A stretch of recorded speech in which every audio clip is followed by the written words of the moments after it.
Hello friends, welcome back to E education channel. आज के मुख्य करंट अफेयर्स के क्वेश्चंस कवर करते हैं क्विकली।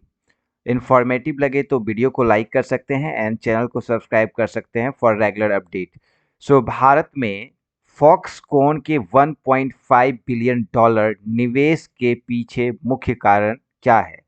फॉक्सकॉन इंडिया में 1.5 बिलियन डॉलर का निवेश करने जा रहा है, तो आप सोच सकते हैं इंडिया का शेयर मार्केट कहाँ जाएगा। सो क्यों कर रहा है निवेश यहाँ पर? क्योंकि भारतीय बाजार में एप्पल के विस्तार का समर्थन करना है, या फिर चीन में अपने उपस्थिति मजबूत करने के लिए, या चीन से परे अपने विनिर्माण में विविधता लाने के लिए, या भारत में तकनीकी प्रतिद्वंदियों के साथ प्रतिस्पर्धा करने के लिए। तो मेन रीजन है चीन से परे अपने विनिर्माण में विविधता लाने के लिए, राइट।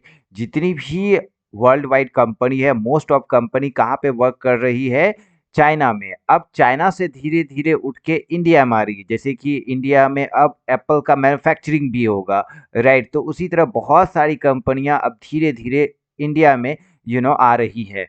तो चीन से परे, चीन से अलग जो है, इंडिया में अपनी विविधता को, विनिर्मितता को बढ़ाने के लिए, उसमें विविधता दिखाने के लिए फॉक्सकॉन जो है 1.5 बिलियन डॉलर इंडिया में निवेश करने जा रही है। ओके। भारतीय रिजर्व बैंक आरबीआई ने करूर वैश्य बैंक लिमिटेड में एसबीआई म्यूचुअल फंड को कितनी हिस्सेदारी खरीदने की मंजूरी दे दी है? राइट। आरबीआई ने करूर वैश्य बैंक में एसबीआई म्यूचुअल फंड को कितना परसेंट हिस्सेदारी खरीदने का मंजूरी दे दिया है? तो 11% या 9.99% या 23% या 17%? 9.99% आरबीआई अप्रूवल दिया है करोड़ एसबीआई म्यूचुअल फंड को करोड़ रुपए में हिस्सेदारी खरीदने के लिए। ठीक है। नेक्स्ट, वित्तीय वर्ष 23-24 में पहले 7 महीनों में, मतलब फर्स्ट 7 मंथ में, तो जुलाई से लेके आप देख लें अभी नवंबर तक, तो भारत का राजकोषीय घाटा वार्षिक लक्ष्य के सापेक्ष कितना प्रतिशत तक पहुंच गया है ना? जो वार्षिक लक्ष्य जो घाटा था, राइट, राजकोषीय घाटा जितना नुकसान हो रहा है, तो भारतीय लक्ष्य के सापेक्ष कितना प्रतिशत तक पहुंच गया? तो ये घाटा कितना प्रतिशत पहुंच गया जो राजकोषीय घाटा है? तो 55%, 45%, 35% और 25%। तो 45% तक ये राजकोषीय घाटा पहुंच गया। ठीक है। नेक्स्ट, फ्रांस और भारत के बीच अंतरिक्ष सहयोग में महत्वपूर्ण योगदान के लिए प्रतिष्ठित लीजियन डी ऑनर से किसे सम्मानित किया गया? एक फ्रांस का अवार्ड है लीजियन डी ऑनर पुरस्कार। तो किसे ये सम्मान दिया गया इन टर्म्स ऑफ भारत और फ्रांस के बीच अंतरिक्ष सहयोग में काम करने के लिए? तो मायाल स्वामी अन्नादुरई को, या वी आर ललितांबिका को, या के सिवन को, या थियरी मैथो को? तो भारत और फ्रांस के जो अंतरिक्ष सहयोग है उसमें महत्वपूर्ण योगदान के लिए वी आर ललितांबिका को क्या अवार्ड मिला? लीजियन दी अवार्ड ऑनर, लीजियन दी ऑनर अवार्ड से सम्मानित किया गया। नेक्स्ट, IITF 2023 में राज्य मंडपम श्रेणी में किस मंडप को प्रदर्शन में उत्कृष्टता के लिए प्रतिष्ठित स्वर्ण पदक प्राप्त हुआ? राइट। तो राज्य मंडपम श्रेणी में प्रदर्शन में उत्कृष्टता के लिए किस राज्य को स्वर्ण पदक मिला? उड़ीसा, गुजरात, महाराष्ट्र, दिल्ली? तो उड़ीसा मंडपम को प्रदर्शन में उत्कृष्टता के लिए स्वर्ण पदक मिला। हाल ही में वायुसेना मुख्यालय नई दिल्ली में, वायुसेना का जो हेड क्वार्टर है दिल्ली में, नई दिल्ली में, के महानिर्देशक के तौर पर किसे नॉमिनेट किया गया, किसे नया प्रोफाइल दिया गया? इसमें एयर मार्शल आर के धीर, एयर मार्शल मैकरंद रनादे, या एयर मार्शल राकेश कुमार सिंह भदौरिया, या एयर मार्शल संजीव कपूर?